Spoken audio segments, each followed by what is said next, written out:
صحابہ کرام نے وہ راستہ جس پر نبی کریم صلی اللہ علیہ وسلم نے چھوڑا اسی کو اختیار کیا۔ حضرت علی کرم اللہ وجہہ ایک جنازے میں شریک تھے، ابو بکر صدیق اور حضرت عمر رضی اللہ عنہ حضرات شیخین اس سے آگے آگے جا رہے تھے جنازے سے۔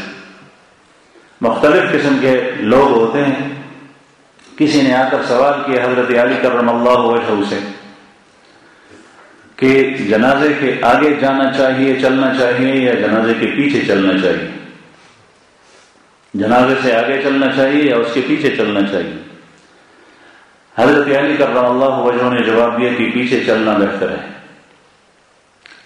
تو پھر دوسرا سوال اس شخص نے یہ کیا کہ یہ حضرات شیخین کے بارے میں اشارہ کیا کہ یہ حضرات تو آگے آگے چل رہے ہیں۔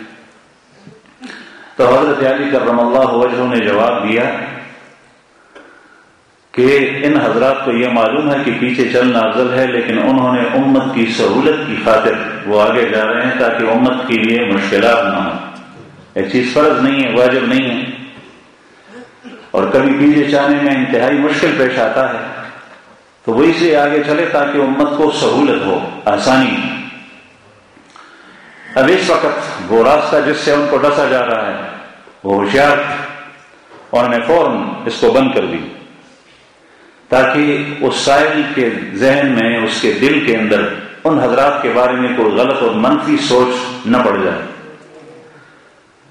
تو بہرحال عرض ہی کر رہا تھا کہ نبی کریم صلی اللہ علیہ وسلم کے صحابہ وہ جہاں بھی تھے ان کے اندر وحدت تھی، اور ان کے جماعت کو کسی نے ٹکڑے نہیں کیا۔